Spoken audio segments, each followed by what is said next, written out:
Guess who's back? It's Fidel Castro here, and I'm going to draw my life, whether you want me to or not. Now you may ask, didn't you die like a week ago? I sure did, but that's not going to stop me.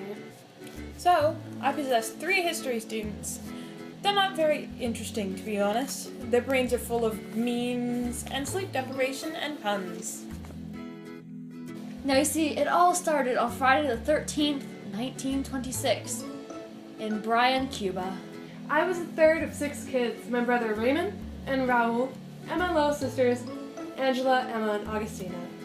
Funny story, my mom was my dad's wife's maid. Eventually, though, my dad realized he was my dad and married my mom when I was 15.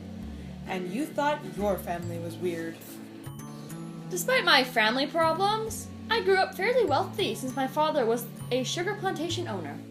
I was educated in various Jesuit boarding schools all around Cuba, since I kept getting kicked out for causing trouble.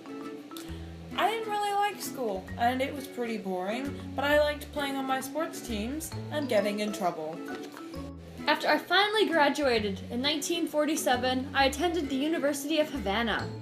I studied law with a focus in politics and immersed in a beautiful climate of Cuban nationalism, social justice, and anti-imperialism. I ended up traveling to the Dominican Republic. While in the Dominican Republic, I took part in an attempt to overthrow the military junta of Rafael Trujillo, and boy did we lose. After that failure, I decided to try my luck back at school. In school, I joined many beautiful violent demonstrations and learned my true left-wing love. In 1948, I met my other true love, Martira Diaz Ballarat. She was very wealthy, part of why I married her, and next year we had a son. At this point in my life, I wanted to help people, you know? So I opened up my very first law firm. Before long, it kind of sank into the ground like one of my friends when they're, kind of drunk. Not a pretty picture. After my failed law firm, I tried my luck in politics. I ran for a seat in the party Partido Ortodoxo. But that stupid Batista, something like that, decided to go and remove all the parties, canned the election, and appointed himself dictator of Cuba. Response, I set up the movement. And in July 26th of 1953,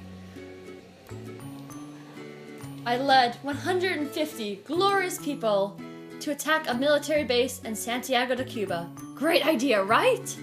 My assault failed. Many of us died, and I got sentenced to 15 years in prison. No fair.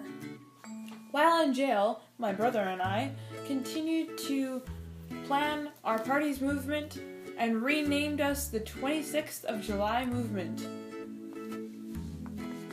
It was a glorious name for a glorious party. And we were released early in 1955 under an amnesty deal with my favorite enemy, Barista, which I'm just going to call him because it's easier to say. And we ran away to Mexico. While drinking away our sorrows in cheap Mexican tequila, we came up with a formula, a plan to attack, and met up with other Cuban exiles, like Che Guevara. In 1956, we stopped our drinking and returned to Cuba. It was December 2nd, aboard the great vessel, the Granma.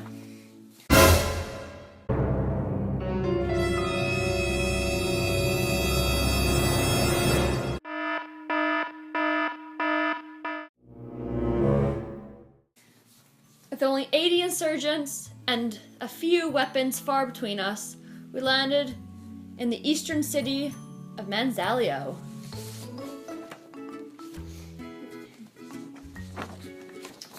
And within minutes of fighting, we were all dead, captured, or ran away.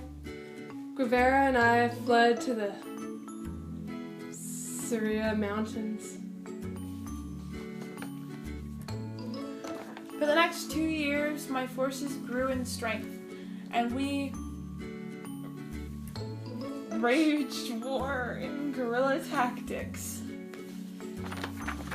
I formed a parallel government and overtook many small towns and villages. My true battles were won there. In January 1959, my favorite year, my guerrilla warfare paid off, and I took control. Havana welcomed me with cheering crowds, and I took control as Cuba's new commander-in-chief of the military. And as the old prime minister, some provisional government dude, conveniently resigned, I was sworn in as the new prime minister of Cuba. Hurrah! And of course, I tried and executed most of Batista's government. Now that I was in power, I could implement communism. Woo!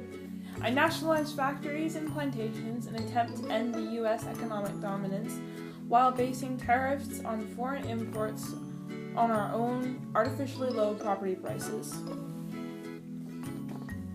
Needless to say, the U.S.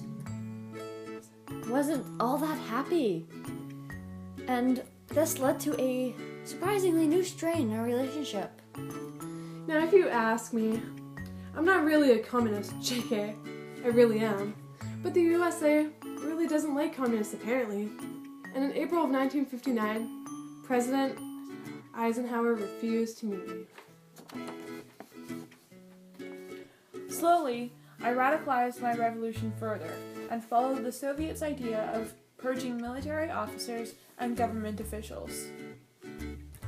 As I slowly got more cozy with the USSR, our northern neighbors, aka the US of A, broke off our diplomatic relationships, those buggers.